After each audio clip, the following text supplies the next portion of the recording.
दोस्तों, सबसे पहले मैं आप सब लोगों का क्रांतिकारी इस्तकबाल करता हूं। आपको जय भीम और लाल सलाम पेश करता हूं। आज जिस विषय पे बोलने के लिए बुलाया गया है, मैं देख पा रहा हूं कि दर्शकों के बीच में, श्रोताओं के बीच में बहुत सारे ऐसे लोग हैं जो इस विषय के एक्सपर्ट हैं। मैं इस विषय का एक्सपर्ट नहीं हूं, लेकिन अपने जीवन के अनुभव से कुछ कुछ चीज़ों को हमने सीखा है। बस उसी के आधार पर कुछ बातें कहना चाहता हूं। जहां से सुभाष जी ने अपनी बात खत्म की है, वहीं से मैं अपनी बात को शुरू करना चाहता हूं कि जब समाज में सांप्रदायिकता है, समाज में धर्मांधता है और लोग धर्म और जाति से ऊपर उठकर सोचने को तैयार नहीं हैं, तो हमारी क्रांतिकारिता और उसकी रणनीति, उस पर बहुत ज़्यादा गंभीर विचार विमर्श करने की ज़रूरत है। क्योंकि हम जो बोलते हैं वो समाज में लोगों को समझ में नहीं आता है।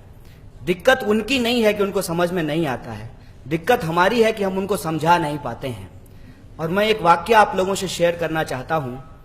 मैं धार्मिक नहीं हूं, मुझे धर्म से कोई लेना देना नहीं है, लेकिन एक बात मैं बार बार समझने की कोशिश करता हूं कि जय श्री राम और राम राम में क्या फर्क है। और यह बात मुझे समझ में आती है कि जय श्री राम और राम राम में यह फर्क है कि जय श्री राम के नाम पे हिंदू टेरर को फैलाया जा सकता है, लेकिन राम राम के नाम पे हिंदू टेरर को नहीं फैलाया जा सकता है। ये बहुत छोटी सी बात है। और जब इसका एग्जाम्पल हम एक जगह दे रहे थे, तो हमारे एक साथी ने आकर कहा कि आप धर्म की वकालत कर रहे हैं। हमने कहा कि नहीं, हम धर्म की वकालत नहीं कर रहे हैं, धर्म का इस्तेमाल कर रहे हैं धर्मांधताओं के खिलाफ, सांप्रदायिकता के खिलाफ, गैर लोकतांत्रिक लोगों के खिलाफ, और जो धर्म के नाम पर टेरर फैलाते हैं उनके खिलाफ। और ये सवाल जब हमने उनको कहा तो कुछ चीजें निकल करके सामने आई उस विमर्श में, वो मैं आपसे शेयर करना चाहता हूं। हमने कहा कि राम जब सबरी का बेर खा रहे हैं, उस राम की तस्वीर आरएसएस को नहीं भाती है। राम की कौन सी तस्वीर आरएसएस को भाती है? कान तक धनुष का प्रत्यंचा चढ़ा रखा है राम, और इस बात के लिए तैयार हैं कि किसी की भी गर्दन काट देंगे। तो ये जो सवाल है, धर्म का जो ये विश्लेषण है, और लोगों के विश्वास का, लोक संस्कृति का, धार्मिक आस्था का जिस तरीके से राजनीतिक इस्तेमाल किया जाता है अपने आर्थिक फायदे के लिए, इस बात को समझना बहुत जरूरी है। दंगा, टेरर या कोई भी चीज, उसके पीछे उसका एक पॉलिटिकल इकोनॉमी काम करता है। और उस पॉलिटिकल इकोनॉमी को अगर हम समझने की कोशिश करते हैं तो अपने आप यह बात समझ में आती है कि क्यों इजराइल का समर्थक बीजेपी बनता है, क्यों फिलिस्तीन के खिलाफ यहां पर यह कहा जाता है कि फिलिस्तीनियों को मार करके भगा देना चाहिए, क्यों हिटलर को वो अपना आदर्श मान लेते हैं, क्यों मुसोलिनी की तस्वीर वो अपने घरों में लगाते हैं, और क्यों आजकल वो कह रहे हैं कि अपना ट्रंप भाई आ जाएगा, सब ठीक हो जाएगा।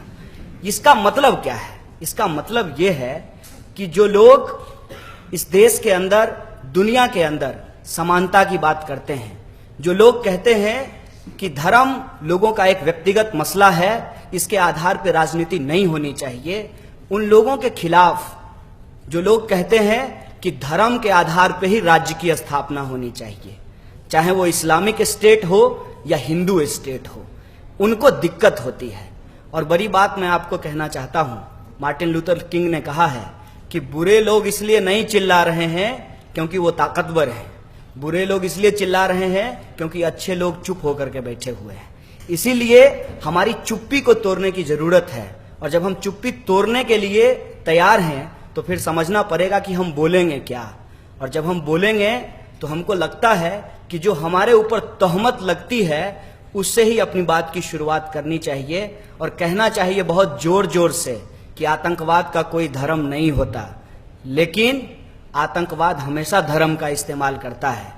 जैसे आईएसआईएस इस्लाम का इस्तेमाल कर रहा है, वैसे आरएसएस हिंदू का इस्तेमाल कर रहा है। इसीलिए ये दोनों समाज के लिए खतरनाक हैं। और खुद मैकियावेली बोल करके गया है कि किसी भी मॉडर्न स्टेट में धर्म की कोई जगह नहीं होनी चाहिए। धर्म जब व्यक्तिगत मसला है तो बताइए कि मस्जिदों से ये फतवा क्यों जारी किया जाता है कि इनको ही वोट देना चाहिए? शंकराचार्य घूम घूम करके क्यों कहते हैं कि इसको ही वोट देना चाहिए? जब धर्म व्यक्तिगत मसला है तो राजनीति में उसका क्या काम है? ये जो एक पोजीशन लेने की जरूरत है, प्रिंसिपल्ड पोजीशन, अगर उसको हम नहीं लेंगे तो हमारे ऊपर तोहमत लगती रहेगी। और इस तोहमत का फायदा कौन उठाएगा? फायदा उठाएगा वो झूठ बोलने वाला इंसान जो आजकल देश का प्रधानमंत्री बना हुआ है। क्या कहते हैं? कहते हैं कि दलितों को मत मारिए, मुझे गोली मार दीजिए। साहब, आपको क्यों गोली मार दें? आपको क्यों गोली मारा जाए और किसी को क्यों गोली मारा जाए?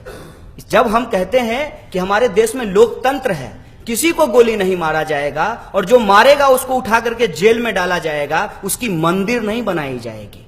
आपने गोडसे की मंदिर बनाई है क्योंकि आप गोली मारने और गोली चलाने की संस्कृति में विश्वास करते हैं। इसीलिए राम की जो तस्वीर है वो सबरी के साथ नहीं है, वो धनुष उठाए हुए राम है।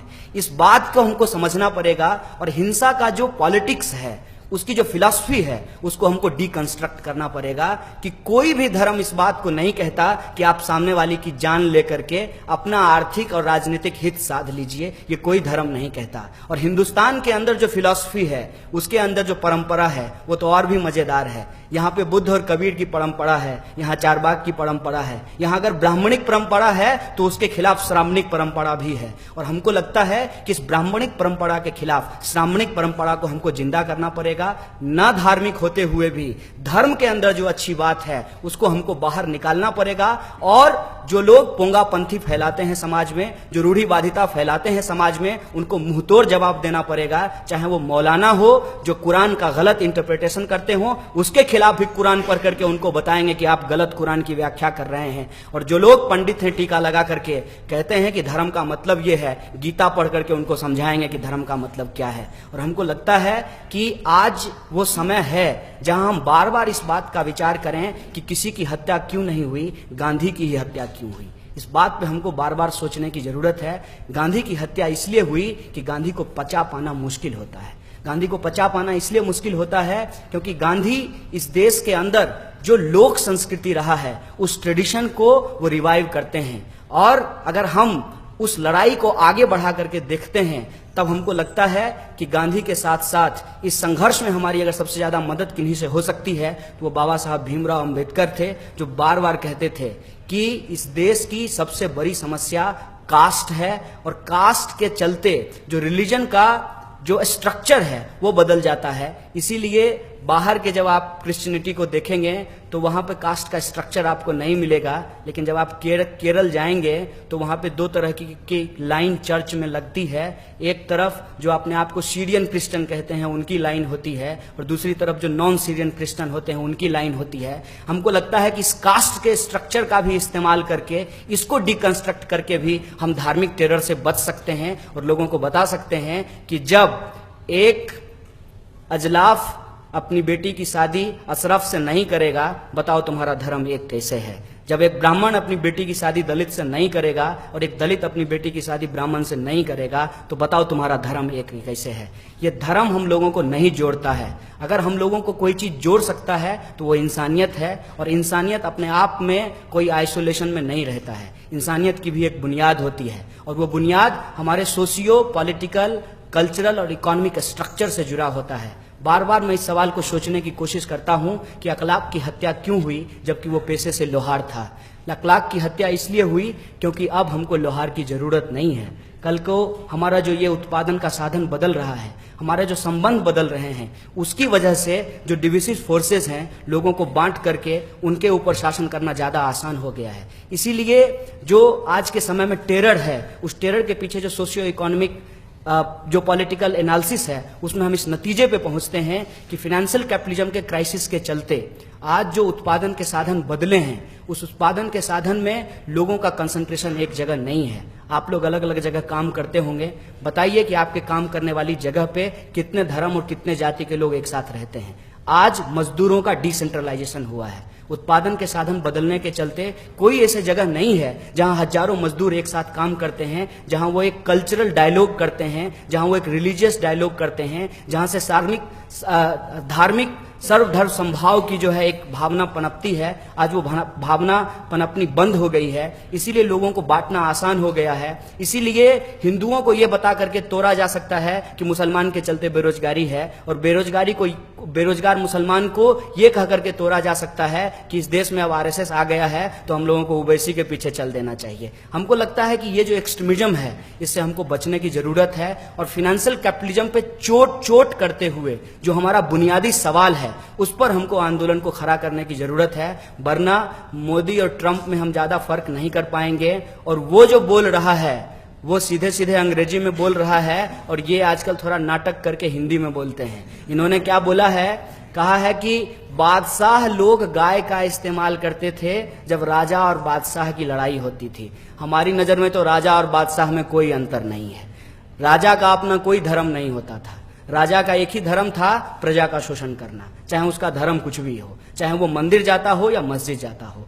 लेकिन राजा के धर्म से ऐतिहासिक काल का विवेचन किया जाता है और उस समय लोगों की जो खान पान रही थी, मतलब बाबर की गलती का बदला जुम्मन मियां से लिया जाएगा। ये जो परिस्थिति समाज के अंदर पैदा की गई है, इस पे हमको रैशनली सोचने की जरूरत है। और कितना कितना शानदार बात प्रधानमंत्री जी बोले हैं कि सब लोग आह वाह कर रहे हैं, लेकिन उस लाइन का अगर एनालिसिस करें तो हमको समझ में आता है। उन्होंने कहा है कि नकली गौरक्षकों से देश टूट रहा है, मतलब असली गौरक्षकों से देश जुड़ जाएगा। साहब, गौरक्षकों से देश नहीं जुड़ता है।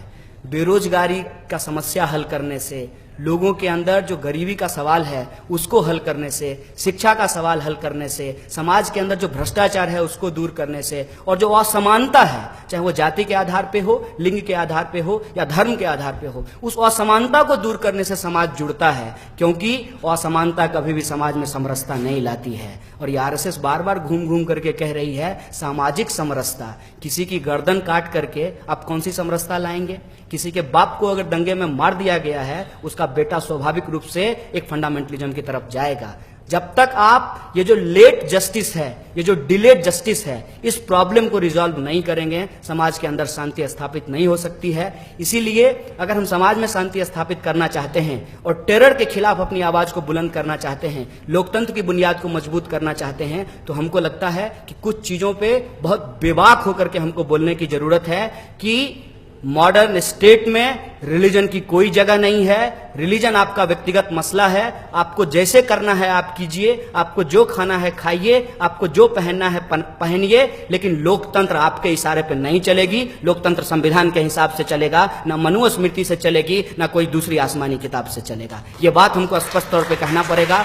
और दूसरी बात कि धर्म का इस्तेमाल करके जो आप वोट बैंक की राजनीति करते हैं, हम इसको खारिज करते हैं। हम वोट देंगे अपने मुद्दों के आधार पे, और हमारा मुद्दा विद्यार्थी होने के नाते शिक्षा है, नौजवान होने के नाते रोजगार है, महिला होने के नाते जेंडर जस्टिस है, और दलित पिछड़ा होने के नाते सामाजिक न्याय है। इन मुद्दों पे हम वोट करेंगे। तो ये जो रास्ता है, इस रास्ते को हमको अपनाना पड़ेगा और बेबाक होकर के बोलना पड़ेगा। नहीं तो अगर हम झिझकेंगे तो हमारे ऊपर तुष्टीकरण का आरोप लगाएंगे, और हमारी कोई तुष्टीकरण नहीं है। हमारे अंदर समाज बदलने की संकल्पना है, और इस संकल्पना के ऊपर जो एक बहुत बड़ा हमला है वो सिर्फ राष्ट्रीय नहीं है, अंतर्राष्ट्रीय है। इसीलिए इस आंदोलन को राष्ट्रीय नहीं अंतर्राष्ट्रीय बनाने की जरूरत है। और मुझे उम्मीद है कि जब इतनी बेबाकी से हम लोग बातचीत करने के लिए तैयार हैं तो जुमलेबाजों को हराना ज्यादा मुश्किल नहीं है। बहुत बहुत शुक्रिया।